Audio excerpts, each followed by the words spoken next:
What's up, squad? It's Brandon from the Bantu Sun. Thank you so much for joining me today. So, over the weekend, we've had a major dust up in Syria, and this is quite shocking.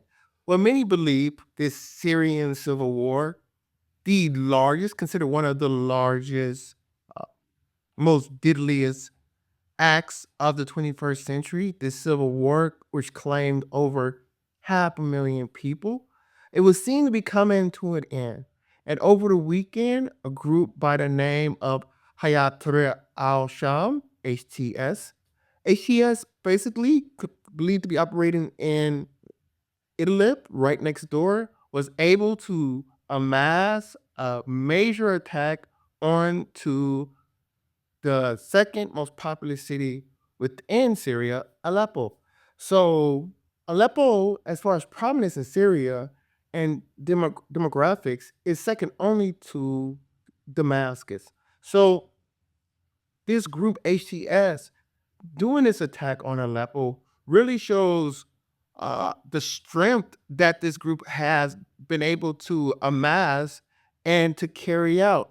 Now, who knows how long they're able to sustain it? It has not been verified that the city is completely under their control, but this definitely has put a lot of people on the back foot because it is believed that President Assad forces, his government forces, were thoroughly in control of the country, and we were actually moving towards a secession of violence within this deadly zone. Now, what we have now, and within a matter of a short 3 days, with HTS nearly taking over the city, is a direct threat to the power of President Assad once again. So, this was the first time that it has been a major battle in this region since 2016 when government forces took it over, greatly aided with the help of Russian airstrikes. So, I thought this would be a great opportunity to go back, revisit Syria where we are today, look at some of the players, and take away some geopolitical lessons that we can utilize going into the future. And so let's break this conflict down a little bit. Of course, it's considered a Syrian civil war, but when you really look at or scratch the surface of these groups, you see a lot of interference from outside forces. So, of course, President Assad, he holds the center. He holds two-thirds of the country as the reigning government in Syria, or considered the de facto government in Syria, with the support of Russia, Hezbollah from Lebanon, and Iran. But they are only holding two-thirds of the country, roughly the center and southern portions of the country, Damascus included. Now, in the northeast, where you have the Kurds operating, and historically the Kurds have been allied with the U.S. in many operations within the Middle East. The Kurds have basically developed an economy out there based around oil, and they are the largest stateless nation in the world, with the Kurds being roughly 30, 40 million, depending on what stat you want, but they're splintered across multiple countries: Turkey, Iran, Iraq, and Syria. So they have been unable to basically create their own nation because it's a lot of toes they will step on to do such a thing, but that has not stopped them from building great bonds in the past with America, as America has operated within this region. So the Kurdish forces primarily compose uh, what you would call the Syrian Defense Forces. So this is going to be seen more in the northeast region of the country, and these are going to be linked to basically the State Department, the U.S. State Department, the U.S. Defense, uh, U.S. Pentagon. Now, if you move along that northern arc of Syria, you start coming across that Turkish border, and of course, you're going to have rebel groups. But these rebel groups are supported by what many believe are the Turks themselves, or Turkey itself. These groups fall under a umbrella which they call themselves the Syrian National Army, or SNA, also referred to as Syrian Free Army in the past. This group have been linked, of course, to Turkey, and I believe that Turkey has exercised an influence within Syria through these rebel groups that fall under this umbrella.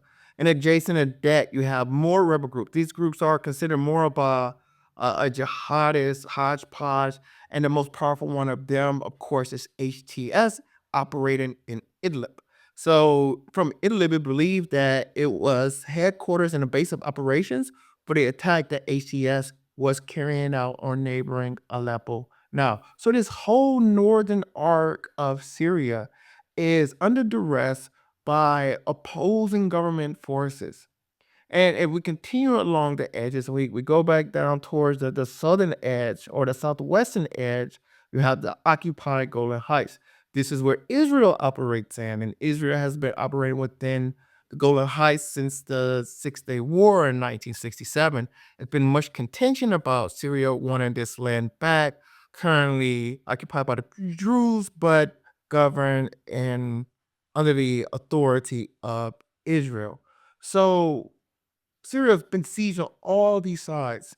And then move a little bit east till you get to around the border of Jordan, Iraq, and Syria on the eastern edge of the country. You have another rebel enclave, but not so much a rebel enclave as it is a U.S. base of operations along the Baghdad Damascus highway. And this is a base called the El Tank base that operates on that highway and is acting as an American sphincter upon the pulse of Syria and Iraq. America, with this base, is able to exert pressure and give relief to commerce and activity along this border zone between Iraq and Syria, as well as provide protective services to neighboring Jordan, which you would consider its ally.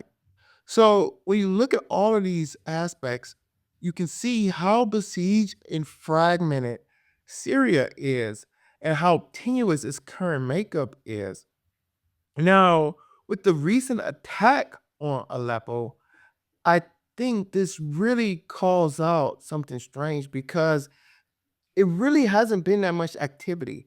And in light of other things that's going on in the region, this strategic region that is centrally located at the triskelion of the old world continents of Europe, Africa, and Asia, you see this expanding war of Israel down there with Hamas, and then of course escalating further with Hezbollah, and you can't help but think that not only is this an attack against Bashar al-Assad, but another attack towards the destabilization of Syria as a whole.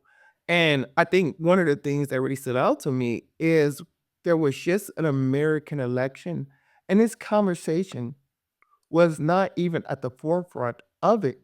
And I think Americans should really, now whether Americans care or not, that'd be a different conversation. But Americans should really have the opportunity to discuss and understand their role they're playing in this conflict because American fingerprints are all over the Syrian civil war. Whether you're talking about the Al Tanf base, which they took from ISIS and they operate in, and continue to affect activity within the region, which they say is for peace in the region. Whether you look at the Kurdish forces that are linked to the Pentagon, you look at the Syrian National Army that operates under Turkey and in the northwest region and northern region of the country, that's been linked to U.S. intelligence agencies, as well as so you have the U.S. base, U.S. Pentagon, the U.S. intelligence agency, and then of course America's ally Israel operating in the Golan Heights. And the American people have never been really asked what is America's role within Syria, and it seems that Americans, although this is not a prevailing issue in American society, it is really contingent upon American behavior to try to resolve this issue. I don't see how you can have any peace within Syria without some type of buy-in from the American side because America is supporting these groups. So I think that's one thing that really stood out to me is how unfortunate it is that Americans haven't really understood their role that they're playing, that their government is playing within operations in Syria and going towards the sustaining of this battle. The other thing that stood out to me is it makes me think about the 7-year war It's one of the great wars in history because of the precedent it sets for me. And one of those precedents was the British kind of sided with Prussia, and the British had this war with France, and France was allied with Austria and Russia. So you had Prussia in the middle, and Prussia being the mentions that were like the Superman that they were, the strong nation that they were. They fought off these three great empires for 7 years. So while the British were doing this, they were subsidizing the Prussians, right? And while the Prussians, French, Russians, and Austrians were slaughtering each other over inches in Central Europe, the British were running around the globe snagging up swaths of land in the Americas, in Africa, and India, fortifying its position because the UK, or the British at the time, the English, they did not have a land border with these countries. It was Prussia that shared a land border with Russia, Austria, and France. So France, Russia, and Austria just couldn't march troops over the border and invade England. So they had the water separating the British from continental Europe, and this gave the British an immense amount of freedom and leverage for which they were able to go overseas, capture markets and resources, which made them stronger, while the actual fighting activity were done by the Prussians on the continent. And surprisingly so, the Prussians were able to hold up. But at the end of this war, it can be no denying the great victors were the British, who used their powerful navy to secure great victories overseas. And I say that geopolitically because it makes you look at this war. This Syrian attack, this war has been going on since roughly 2011. So we're going on 14 years of this conflict, well over a decade. And it seems like total secession.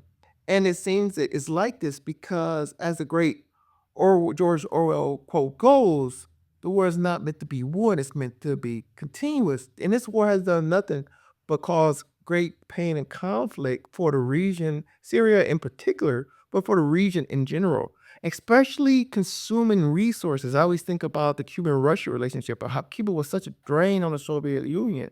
And I wonder if that's the case. Like, we go back to this bear baiting strategy that I talk about with how America is approaching Russia and China by using smaller, weaker proxies to tie them down and chew up their resources. And you have to say, is this activity, like, who's really behind HTS?